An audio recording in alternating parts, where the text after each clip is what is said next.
Boa tarde, alunos. Professora Simone. Hoje nós vamos entrar no módulo 5 do nosso curso de metodologia e nós vamos ter duas aulas hoje. Uma primeira parte que a gente vai falar sobre ética em pesquisa, uma aula rapidinha. E depois a parte 2, que é a elaboração do projeto, onde eu vou falar como vocês devem fazer o projeto para entregar lá no final de novembro, né? Então, essa primeira aula, a primeira parte, nós vamos falar sobre a construção de um sentido, porque na elaboração de um texto científico, né, quer seja um TCC, uma dissertação, uma monografia, ele tem que ter... tem que ser construído em cima das normas da BNT, de regras de formatação, mas o que está escrito também tem que fazer sentido, né? Então, você pode ter um texto todo arrumadinho, seguindo as normas todas da BNT, de paginação, de fonte, referência, citação, mas quando você for ler o trabalho não faz sentido. Então, coesão e coerência, nós vamos diferenciar o que é isso e chamar atenção para a necessidade de que o seu texto científico tenha sentido. E aí nós vamos falar sobre ética em pesquisa, né? Tanto ética para trabalhar com seres humanos, para trabalhar com animais e trabalhar com patrimônio genético. O que é patrimônio genético? São todas as fontes de biodiversidade que nós temos aqui no Brasil. Então, existe uma regra para você fazer pesquisa com esse material, porque é a nossa riqueza, a biotecnologia é a nossa riqueza, né? Então, antes era muito fácil, você mandava extrato, mandava planta, mandava semente para outro país, para fazer uma colaboração, e era para fazer um experimento, eles faziam outras coisas, né? Então, você não tinha esse controle. Hoje, está tudo regulamentado, né? Então, isso a gente vai ver tanto o sentido quanto a ética nessa primeira parte da aula. E aí, na segunda aula, que eu vou fazer separado, porque para ficar mais direto, né? Uma aula só de elaboração de projetos, para vocês ficar mais curta a aula e também para que vocês consigam se basear, olhar de novo, ouvir, ver, para construir o projeto de vocês, não tem que ficar vendo toda essa primeira parte aqui introdutória. Então, esse módulo 5 eu vou separar em parte 1 e parte 2, tá?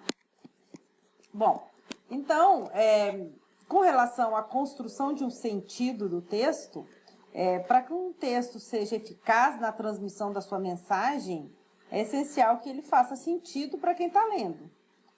Além disso, ele tem que ser harmonioso, de forma que a mensagem flua de forma segura, natural, agradável aos ouvidos. Então, você terminou um parágrafo, ele tem que fazer um link com o outro, você não pode mudar bruscamente a ideia, você tem que fazer um gancho para introduzir o próximo assunto. Então, tudo tem que ter tem que fluir. E essa é a parte mais difícil, porque para você ter o jeito de escrever, a prática só vem, a perfeição só vem com a prática. Então, você tem que escrever para poder aprender a escrever, né? Então, um escritor, um jornalista faz isso brincando. Já a gente que trabalha na área de saúde, escrever para a gente é muito difícil. Mas existem técnicas, né? Técnicas, dicas que podem ajudar bastante. Então, coesão e coerência são mecanismos fundamentais para a construção de um texto científico. Qualquer texto, mas nós estamos falando de um texto científico. Então, mas o que é coesão e o que é coerência? Então, coesão é o sentido de cada uma das frases dentro de um parágrafo. Você pega as frases individualmente e verifica se elas fazem sentido.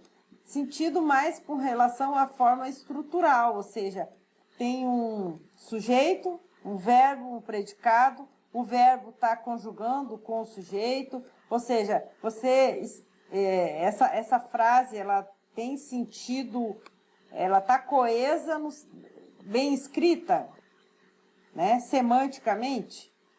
Isso é coesão, certo? Coerência é o entrelaçamento lógico entre as partes do texto. Ou seja, as frases têm que fazer sentido. Eu não posso estar falando de chuva, depois eu emendo com sorvete, depois eu...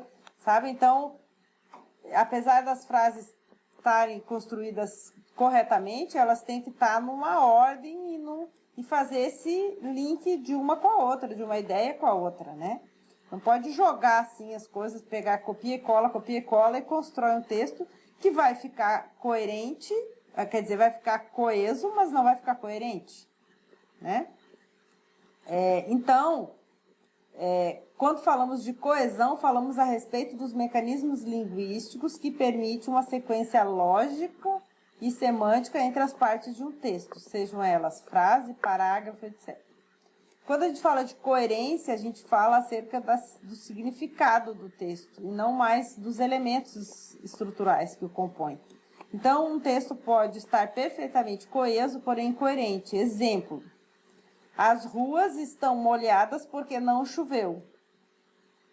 A frase está construída corretamente. As ruas estão molhadas. E aí vem o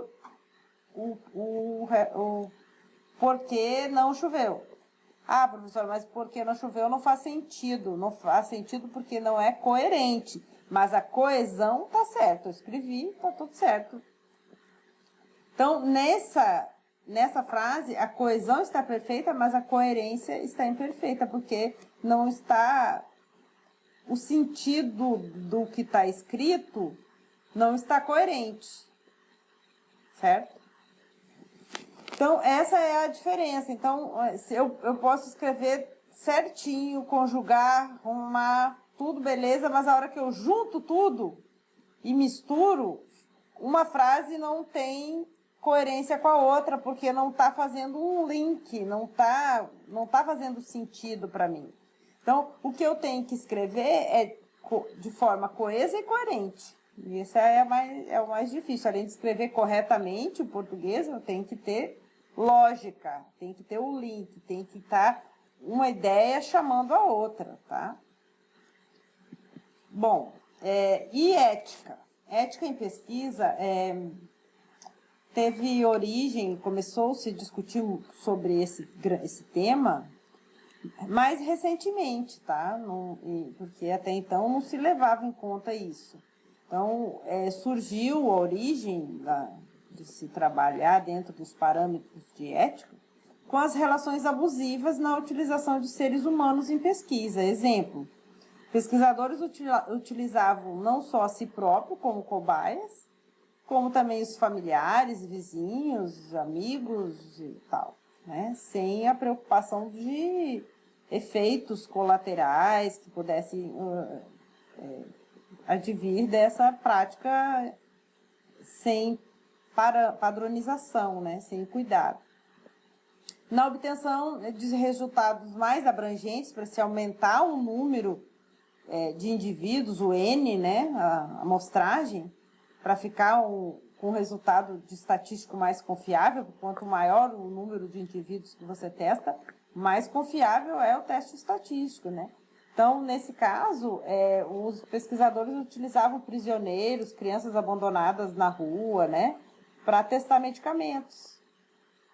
Sem, claro, levar em consideração nem mesmo o sistema imune, nutricional desses indivíduos que poderiam estar influindo no resultado, né? Influenciando no resultado.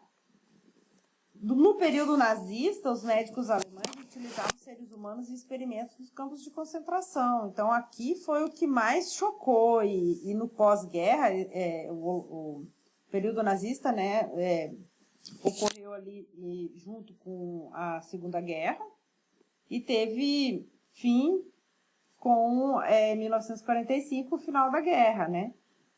Então, nesse período, sobre o domínio de Hitler, esse médico aqui, chama Sigmund Rascher, não sei como pronuncia, mas ele falou essa frase aqui, olha só. Sou, sem dúvida, o único que conhece por completo a fisiologia humana, porque faço experiências em homens e não em ratos. Então essa é uma frase emblemática dele, que chocou o mundo, assim, principalmente no depois do final da guerra, já no julgamento de Nuremberg, que aconteceu, né, onde depois de 1945, na cidade de Nuremberg, onde os nazistas, os braços direitos, inúmeros braços direitos de Hitler, foram a julgamento. Alguns se suicidaram lá enquanto esperavam o julgamento e outros foram condenados à pena de morte, né? Então, esse médico, ele fazia sobre o patrocínio do Partido Nazista, a SS, ele fazia experiências com os judeus, né, que estavam lá nos campos de concentração. Então, ele realizou experimentos para avaliar o efeito de altitude, congelamento, coagulação do sangue. Ele fazia um corte na perna dos prisioneiros e colocava uma madeira contaminada, suja lá dentro, costurava e esperava um tempo para desenvolver uma inflamação, uma infecção ali, e aí ele começava a tratar penicilina, vários medicamentos para entender o processo de infecção. Muitos tinham os membros amputados e bom. Aí vocês tiverem interesse, existem vários materiais na internet para vocês aprofundarem esse assunto, né? Então, só que nesse período ninguém sabia que isso era feito, né? Somente quem estava ali dentro. Mas durante o julgamento, muitos deles confessaram e muita coisa veio à tona. E ao longo dos anos depois também, muitas coisas foram sendo descobertas do que foi feito lá dentro, dos sobreviventes, como também dos registros, dos experimentos, né? Então, a partir desse período, começaram as regulamentações em relação à pesquisa ética com seres humanos de uma forma mais intensa, certo?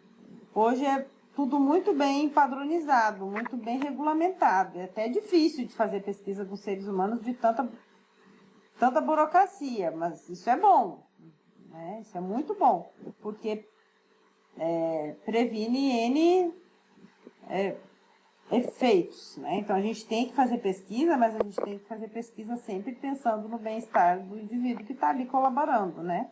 Voluntariamente. Então, dentro da ética em pesquisa, existe o plagiarismo, né? Que é copiar de outro trabalho, isso também é falta de ética, né?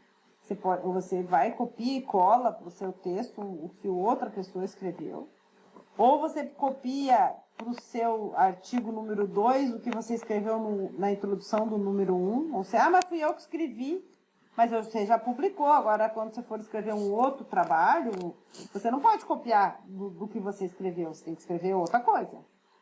Certo? Então, tem autoplágio também. Tá? Não é só copiar dos outros. Você copia do que você já publicou numa nova publicação, isso é autoplágio, tá?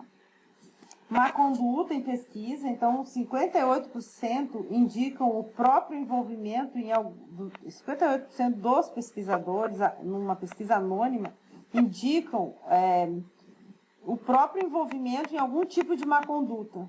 Em geral, coautoria em trabalhos nos quais não haviam efetivamente participado ou roubou ideia de outro projeto. Então, isso é má conduta, é falta de ética também, certo? Entrar num trabalho que você não ajudou efetivamente, ou colocar uma pessoa no trabalho e essa pessoa não ajudou, também é falta de ética, é má conduta, tá? Eu dou uma disciplina no mestrado que eu pontuo o que seria considerado coautoria. Tá? Não é só pipetar o experimento, existem várias condições que, se o indivíduo participou, fez pelo menos 2 ou 3 daquelas inúmeras atividades que estão ali, ele tem que fazer de 2 a 3, no mínimo. Se ele fez isso, ele é coautor, certo? Isso serve para TCC, para dissertação, tese, capítulo de livro, etc. Tá? Então, falta de ética ela também é no desempenhar da sua profissão ou da sua pesquisa, né? O aluno no desenvolver da sua atividade ali, um PIBIC ou uma monitoria, isso tudo também envolve ética, tá? Comitê de ética, então, e aí, claro, nós temos os comitês que defendem os direitos dos seres humanos, que vão estar envolvidos em estudos que envolvam seres humanos. Comitê de ética em pesquisa com animais, porque às vezes você faz experimentação com camundongos, coelhos, etc., né? E também tem a questão da biodiversidade, né? Que é autorização, então, para acesso ao patrimônio genético, que é a nossa grande biodiversidade, quer seja de micro-organismos, quanto de animais e vegetais, plantas. Tá? Então, tudo isso é patrimônio genético do Brasil, então tudo isso também tem uma regulamentação. O primeiro documento internacional sobre ética em pesquisa, com recomendações sobre aspectos que deviam nortear a realização de pesquisa com seres humanos, foi o Código de Nuremberg. Então, surgiu lá logo depois desse julgamento, recebeu o nome do julgamento de Nuremberg, porque ele foi... Não é que foi feito lá, naquele momento, mas foi esse julgamento dos nazistas que faziam essas experimentações, que gerou esse documento que envolvia, então, as primeiras orientações e recomendações do que você tinha que fazer quando estivesse trabalhando com seres humanos. Então, por exemplo, a necessidade de uma fase pré-clínica antes de efetuar a pesquisa com seres humanos. Hoje a gente sabe, né, que os ensaios clínicos, eles, principalmente com fármacos ou com vacinas, eles, antes de você testar num grupo de indivíduos, você tem um protocolo que tem que ser desenvolvido, chama pré-clínico, antes da parte clínica mesmo, que envolve experimentação ex vivo, que aí você mimetiza o que estaria acontecendo no indivíduo, tipo uma cultura de célula, dependendo do que você trabalha, vão ter protocolos e modelos diferentes, né? E isso visa, então, a possibilidade de obter resultados vantajosos, quer dizer, impede, né, de você obter vantagem em cima de seres humanos que estão ali como cobaias. Também a recomendação de avaliar cuidadosamente o balanço entre o risco e os benefícios causados ao sujeito da pesquisa. Então, esses indivíduos, esses voluntários, eles vão ter riscos. Quais são os riscos, mas quais são os benefícios? Daí você tem que fazer uma análise, um balanço ali para ver se se justifica. E não é você que faz, quem faz isso é o comitê, tá? O comitê de ética. Obter o registro do consentimento do sujeito em ser voluntário é fundamental para a inclusão dele na pesquisa. Então, você tem que pedir, você vai convidar a explicar o trabalho, e você tem que ter por escrito uma autorização que o indivíduo te dá para usar, para que ele participe do trabalho, se ele vai doar uma amostra dele, ou se ele se for no ensaio clínico, ele vai ingerir o placebo ou o medicamento, não sei como é que vai ser. Existem N tipos de estudos, né? Mas ele tem que autorizar por escrito a sua participação. E esse é o termo de consentimento livre e esclarecido. Então, você faz esse documento e esse documento também é avaliado pelo comitê para ver se ali o indivíduo vai ficar com uma cópia desse documento e o pesquisador também com outra cópia. Então, ali tem que ter todas as informações, os direitos que o indivíduo da pesquisa tem e contato para que ele possa, a qualquer momento que ele decidir, ele pode se retirar, solicitar que seja retirado da pesquisa, ou a sua amostra, ou a sua participação, tá?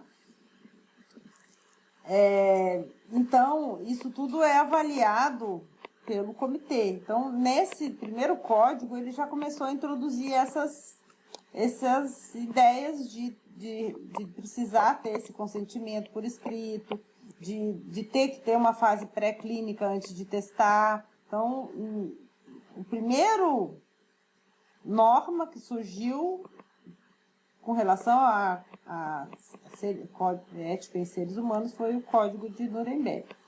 Depois teve o relatório de Belmont, que é um marco para a prática de pesquisa, porque aponta os seguintes princípios como referência, né? Respeito pelas pessoas, então o termo de consentimento informado é um respeito que você tem, você só vai incluir a pessoa se ela autorizar.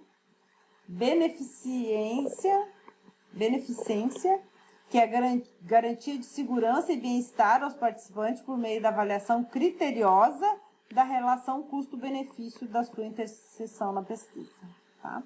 E justiça, sentido liberal de equidade e traduzida pela possibilidade de igual acesso à participação no estudo e à distribuição dos resultados, ou seja, ele tem direito a participar, a participar ou não, e se ele não participar, quiser participar do estudo, ele tem direito ao atendimento, ele vai ter direito ao medicamento, ele vai ter direito ao que for descoberto ali, certo? Mesmo não autorizando a sua participação. E ele também tem direito de sair a qualquer momento, tá? Então, essas garantias, elas foram introduzidas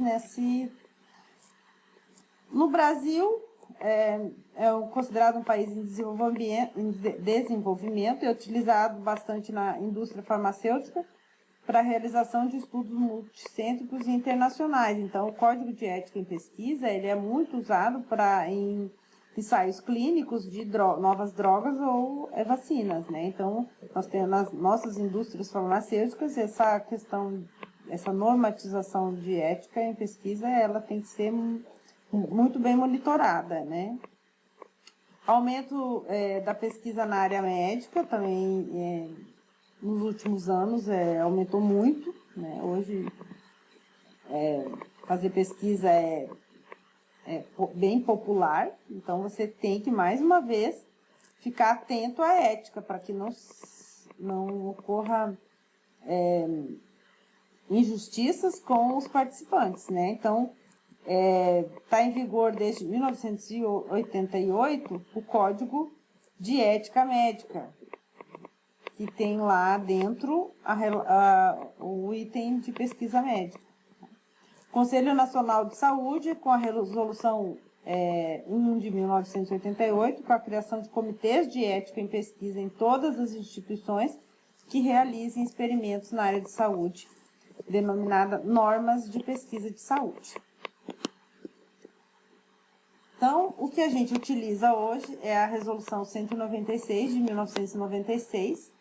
Todos os projetos de pesquisa que utilizarem seres humanos como participantes, independente da área do conhecimento em que pertençam, devem ser avaliados por um comitê de ética em pesquisa antes de iniciar o seu desenvolvimento. Então, o projeto não pode começar antes de ter autorização do comitê de ética, tá? Se ele envolver seres humanos, quer seja uma entrevista, aplicar um questionário, colher uma amostra de sangue ou fazer um ensaio clínico, tá?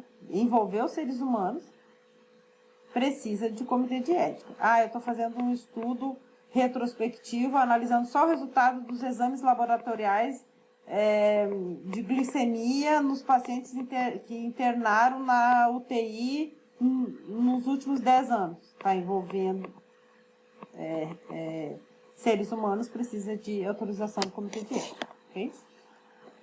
O comitê passa a compartilhar com o pesquisador a responsabilidade pela realização, pelo monitoramento e pelo acompanhamento ético do estudo. Tá? Então, onde que você vai fazer o cadastro do seu projeto, quando você precisa dessa autorização, precisa que o seu projeto seja avaliado pelo Comitê de Ética em Seres Humanos, para que ele te autorize a iniciar a pesquisa. Na Plataforma Brasil, tá? É um site do Ministério da Saúde, uma ferramenta dentro do site do Ministério da Saúde chamado Plataforma Brasil. Aí você vai criar uma senha aqui e aí você entra dentro desse sistema CEP-CONEP, onde você cadastra o seu trabalho e eles vão distribuir o seu projeto para o Comitê de Ética mais próximo. Se você desenvolver o trabalho na UFMS, eles vão mandar para o Comitê de Ética do HU. Se você desenvolve o seu projeto na Uniderp, eles vão mandar para um Comitê de Ética que tem lá na Uniderp. Parece que, não sei se já abriu ou vai abrir um no Hospital Regional.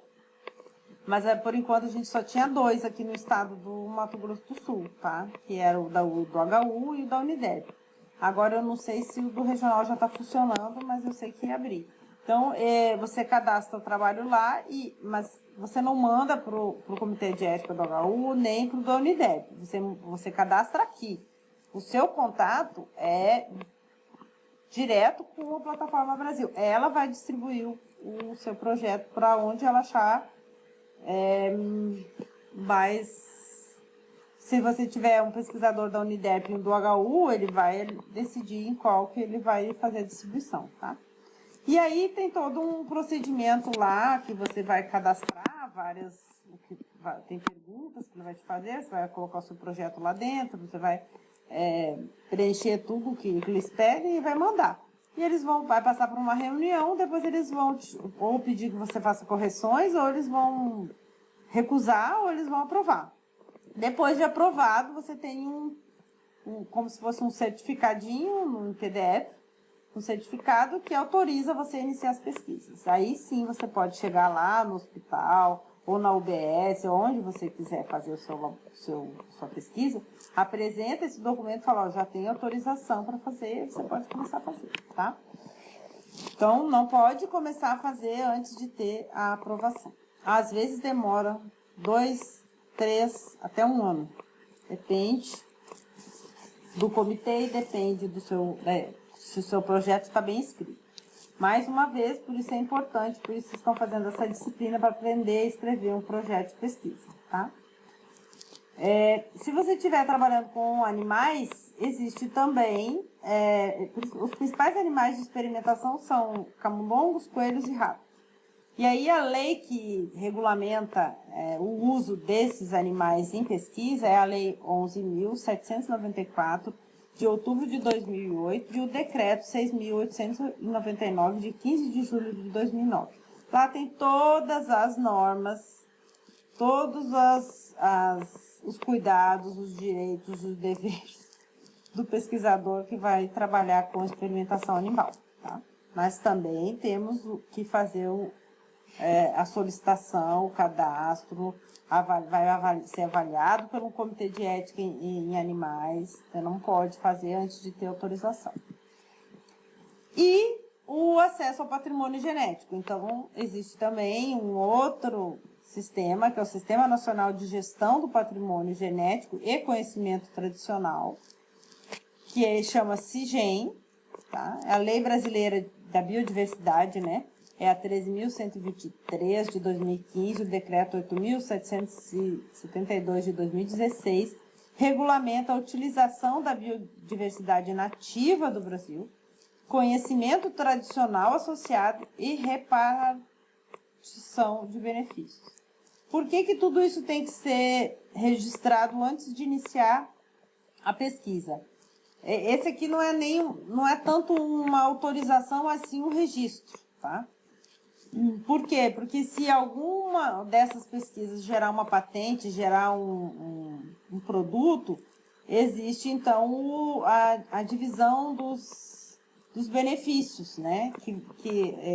Se você estiver trabalhando com uma pesquisa que teve início com o conhecimento tradicional, por exemplo, o que os índios utilizam como prática para infecções urinárias, e aí você vai lá e os índios usam determinada planta, e você pega essa planta e começa a trabalhar e descobre um novo fármaco.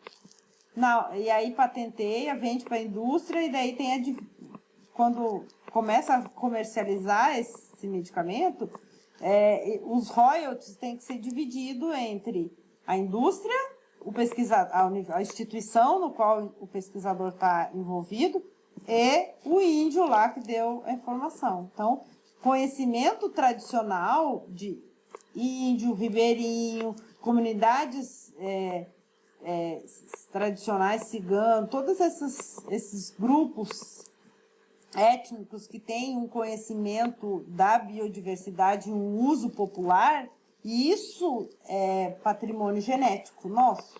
Isso tem que ser protegido, e essa lei protege isso, certo? Ela é bem recente, ó, 2015, 2016, e ela deu até um rebuliço aí na universidade, há uns 2 anos atrás, quando os pesquisadores tinham que regulamentar todas as suas pesquisas que envolviam, então, biodiversidade, ou seja, micro-organismos, bactérias, fungos e vírus isolados dos pacientes brasileiros, ou do solo, ou plantas daqui, era gado também, que tem, que foi oriundos daqui, né, do Brasil, do território nacional.